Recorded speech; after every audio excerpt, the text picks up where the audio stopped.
Et pour en parler, 4 invités m'ont rejoint sur ce plateau. Charlotte Mijon, bonsoir. Vous êtes porte-parole du réseau Sortir du nucléaire. Merci d'être avec nous. J'accueille également Marie-Claire Cailleteau. Bonsoir. Vous êtes porte-parole de la Fédération nationale des mines et de l'énergie pour la CGT. Merci d'être avec nous. Thomas Porcher, bonsoir. Vous êtes économiste, auteur de 20 idées reçues sur l'énergie aux éditions de Beck Université. Et enfin, j'accueille Boris Lengog. Bonsoir. Vous êtes porte-parole de la Société française d'énergie nucléaire, également rédacteur en chef de cette revue, la revue Générale Nucléaire. Merci à tous les quatre. Première question pour vous, Marie-Claire Cailleteau. Que s'est-il passé cet après-midi? On attendait cette décision du conseil d'administration d'EDF et finalement, elle est une nouvelle fois reportée. Ce qui s'est passé, c'est que depuis quelques jours, il y a une pression folle et inacceptable du gouvernement sur le conseil d'administration d'EDF pour essayer de faire voter, j'allais dire à l'arraché, une demande d'abrogation de fonctionnement de la centrale nucléaire de Fessenheim. Tout ça pour pouvoir sortir un décret et dire que politiquement, M. Hollande a rempli au moins un de ses engagements. Donc les salariés étaient quand même assez furieux de ça. C'est pour ça d'ailleurs qu'ils se sont rassemblés assez nombreux devant le conseil d'administration. Et heureusement, les administrateurs indépendants n'ont pas cédé au chantage honteux du président de la République et de Mme Hollande et n'ont pas accepté de voter. Et d'ailleurs, je voudrais dire là-dessus que je suis quand même assez stupéfaite des déclarations de Mme Hollande dans la presse qui les a mis en garde de façon assez explicite, alors que c'est les administrateurs indépendants qui sont là pour veiller aux intérêts de l'entreprise et qui a été dire des contre-vérités dans des médias publics en disant que la centrale nucléaire de Fessenheim n'était pas sûre.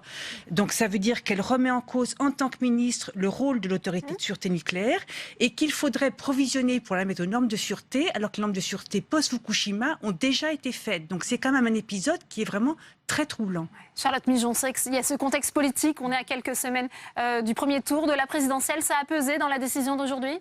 Pour nous, ce qu'il faut voir indépendamment de tout calcul politique, de toute promesse, c'est que ce qu'on nous propose actuellement, c'est qu'une centrale qui est vieille et qui est dangereuse, qui est en fin de vie, et dont d'ailleurs les 2 réacteurs sont actuellement arrêtés, il faut le rappeler, notamment le réacteur numéro 2 sur décision de l'autorité de sûreté nucléaire. Donc qu'on nous propose que cette centrale ne soit définitivement arrêtée que quand entrera en service un réacteur qui est dangereux et dont on sait qu'il comporte une cuve défectueuse. Donc pour nous, c'est pas une surprise, mais c'est quand même surréaliste. Ouais. Boris Lengog, elle n'est plus viable, cette centrale nucléaire de Fessenheim. Il y a plusieurs choses à répondre à ce que vient de dire Madame Mijon. La première, c'est qu'on ne peut pas dire que c'est un outil qui soit vieux. Là, ça a été inspecté par l'autorité de sûreté nucléaire qui, dans son dernier rapport, vous venez de la citer, l'autorité de sûreté nucléaire prend en exemple Fessenheim comme une des centrales les plus sûres du parc français. Ça aussi pour vous dire qu'il y a eu 300 millions d'euros qui ont été investis dans la centrale pour la rénover complètement et pour que justement elle puisse continuer à produire une électricité qui n'émet pas de CO2, qui ne produit pas de particules fines et qui en plus produit de l'électricité qui est pas chère. Autre exemple que je voulais vous dire aussi, c'est si on prend Fessenheim, il y a sa sœur jumelle qui existe aux États-Unis, donc de l'autre côté de l'Atlantique, elle s'appelle Beaver Valley, et cette centrale nucléaire-là, elle va fonctionner jusqu'à 60 ans, et les Américains étudient même la possibilité pour leur centrale nucléaire de type Beaver Valley d'exploiter jusqu'à 80 ans. Thomas Porcher, c'est vrai que c'est une situation compliquée. D'un côté, il y a l'autorité de sûreté nucléaire qui n'est pas contre cette fermeture. Est-ce qu'on a encore besoin en France, d'un point de vue de la production d'énergie et d'électricité, de cette centrale de Fessenheim? Moi, je pense qu'on a déjà une production d'électricité qui est extrêmement concentrée sur le nucléaire. Pratiquement 80% de notre production d'électricité vient du nucléaire. Il y a la loi de transition énergétique qui est tombée et qui veut baisser cette part du nucléaire à 50%. Et aujourd'hui, on vient de voir que on fermera Fessenheim à partir du moment où on aura un autre réacteur, l'EPR, qui remplacera Fessenheim. Donc on remplace du nucléaire par du nucléaire, ce qui prouve qu'on ne pourra pas respecter la loi de transition énergétique, qui pose quand même un problème. Après, de nombreux candidats à la présidentielle s'y engagent pourtant, en développant les énergies alternatives et renouvelables. Oui, exactement. Bon, on verra après qui gagnera et ce qui sera fait, parce que je rappelle qu'Hollande avait promis de fermer Fessenheim sous le quinquennat, et il n'a rien prévu pour les employés justement de cette centrale nucléaire. Il n'a rien prévu en termes de transition, de remplacement d'énergie pour pouvoir fermer. C'est une espèce de décret qui est pris très rapidement, et vous l'avez très bien dit. Et je pense que si on ferme une centrale, il faut vraiment prévoir pour les salariés une formation et d'autres débouchés, mais également pour la production d'énergie, les remplacer par d'autres énergies et jouer aussi sur la demande via la rénovation des bâtiments. Là, on voit qu'il y a de l'amateurisme là-dessus, on est d'accord. Mais il y a un choix de société à faire. On pourra comparer les chiffres tant qu'on veut, on pourra comparer les compétitivités. Les coûts sont croissants plutôt dans le nucléaire, hein, même si ils ont été pendant très longtemps avantageux, ce qui a fait qu'on ait eu le coût de l'énergie le plus faible. C'est le choix de société qu'on veut. Certains pays, l'Allemagne, ont décidé de sortir du nucléaire. Taïwan, petite île, sort du nucléaire, a décidé de le faire. Nous avons décidé de le faire par une loi. Certains candidats le proposent. S'il y a une loi, il faut la respecter. Et s'il faut la respecter, il va falloir fermer des réacteurs et les remplacer par des unités de production renouvelables. Marie-Claire Cailleteau, est-ce qu'elle est vraiment dangereuse, cette centrale nucléaire? Voilà, moi, je suis très troublée, même ce que je viens d'entendre. Hein, c'est-à-dire que des personnes, alors, que je respecte, hein, mais ça puisse dire la centrale est dangereuse. Moi, très franchement, ça me choque profondément. Pourquoi? On a en France une autorité de sûreté nucléaire indépendante. Il y a 487 personnes qui y travaillent. L'ASN s'appuie sur l'IRSN, l'Institut de radioprotection et de sûreté nucléaire, dans lequel il y a 1000 ingénieurs, chercheurs, techniciens qui travaillent. Ces gens travaillent et viennent de dire Fessenheim peut fonctionner pendant 10 ans. Alors moi, j'aimerais bien savoir sur quelles études s'appuient des gens comme Madame Royal ou comme vous-même qui venaient de dire elle est dangereuse. Je trouve que c'est très perturbant parce que du coup, ça veut dire que l'autorité de sûreté nucléaire n'est pas pertinente. Dans ce cas-là, allons jusqu'au bout. On va la dissoudre, on arrête de payer des gens pour rien. Sur le second point, sur le bouquet énergétique, bien évidemment, nous, syndicalement, on n'est pas des militants d'une technologie. Donc ce qu'on est, c'est des militants pour répondre aux besoins tout en prenant en compte les enjeux climatiques. Donc ce que nous souhaitons, c'est qu'on ait un bouquet énergétique qui réponde aux enjeux économiques, environnementaux et sociaux. Donc qu'il évolue au fur et à mesure des avancées technologiques en incorporant des filières d'énergie renouvelable, on y est tout à fait favorable.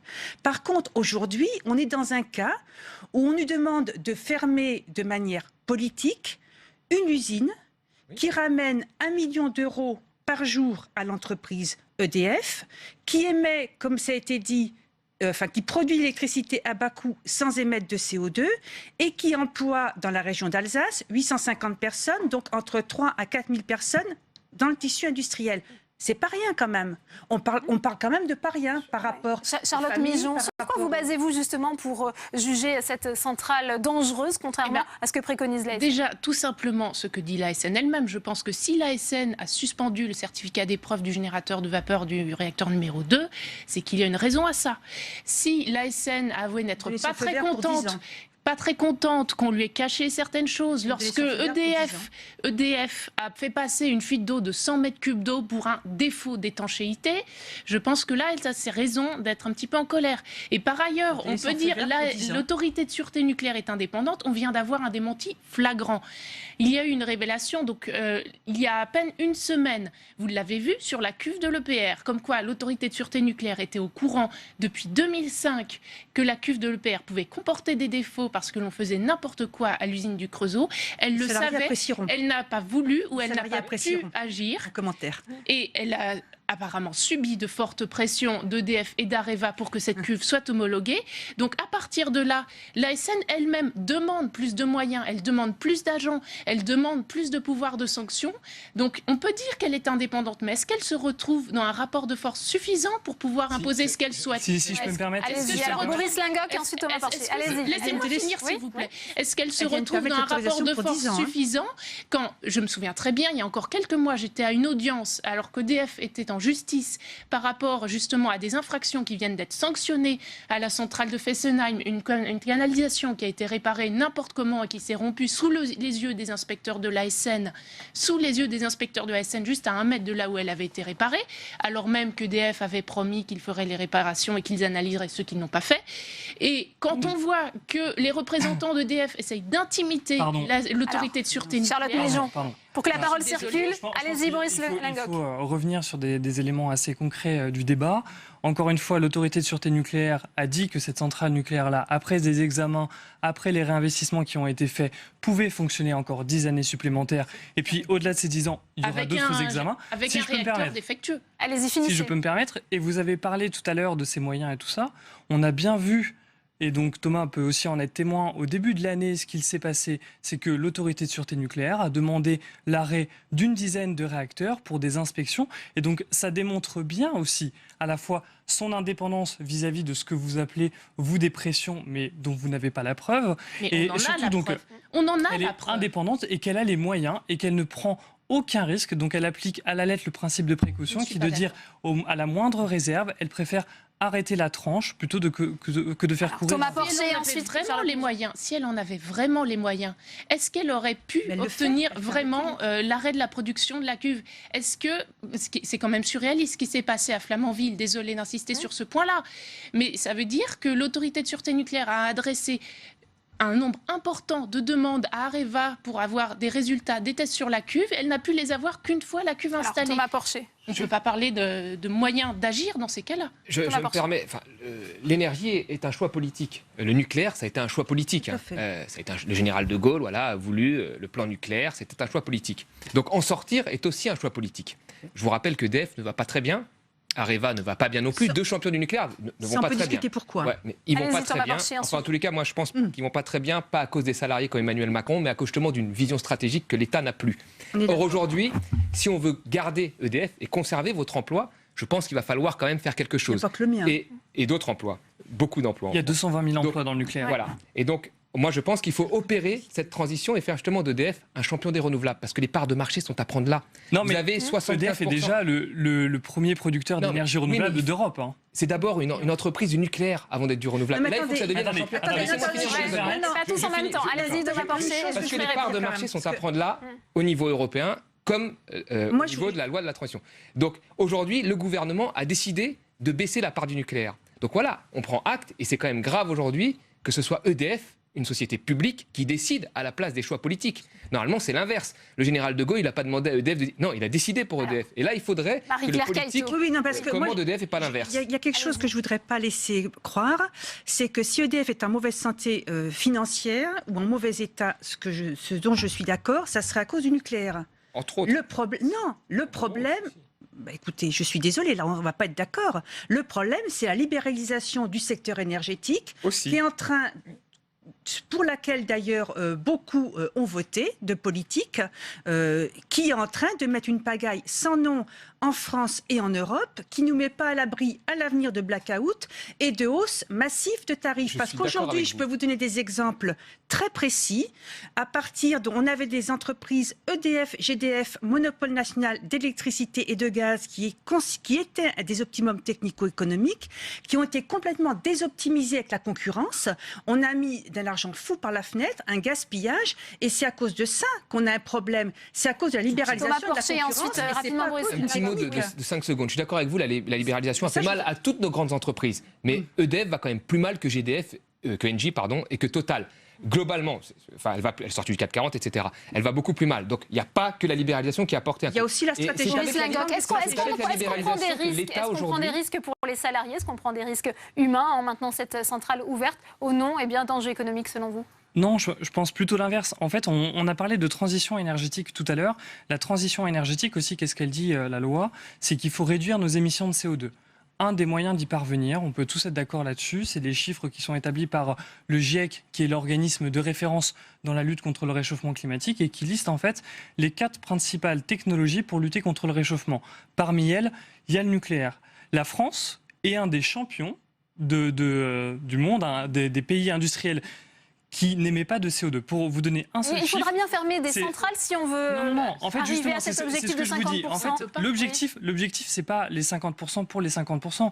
L'objectif, c'est de se passer des énergies fossiles, en tout cas, de réduire, votre lecture de la loi. de réduire. C'est votre les- lecture de la loi, ça. Mais bon, de- oui, ok. c'est une des priorités de réduire les émissions de CO2 et un moyen d'y parvenir, c'est d'électrifier les usages, de développer massivement les énergies renouvelables, mais de garder aussi notre parc nucléaire qui nous permet d'être le pays du G7, donc une grande puissance qui émet pas de CO2 dans sa production Charlotte d'électricité. Mijon, vous Alors, souhaitiez réagir? C'est faux de dire que l'on n'émet pas de CO2. Vous voulez dire que les mines d'uranium, ça n'émet pas de CO2, Alors que combien l'extraction... Combien Eh bien, il y a des calculs qui ont été faits. Oui, donnez les échelles. De 60 grammes de CO2 par kilowattheure à peu près. D'accord. Combien Et- pour le charbon, combien pour le gaz? Eh bien, je vais vous Combien parler pour des énergies photovoltaïque? renouvelables, je vais vous parler de Non, mais système charbon et gaz. énergétique. Non, mais mettez-les en Ce que je veux perspective. dire, ce que je veux dire, c'est que tous les calculs sérieux sur des scénarios qui permettent d'atteindre les objectifs de la loi de transition énergétique, vous prenez le scénario négawatt, vous prenez les différents scénarios qui ont été élaborés, sérieux, hein.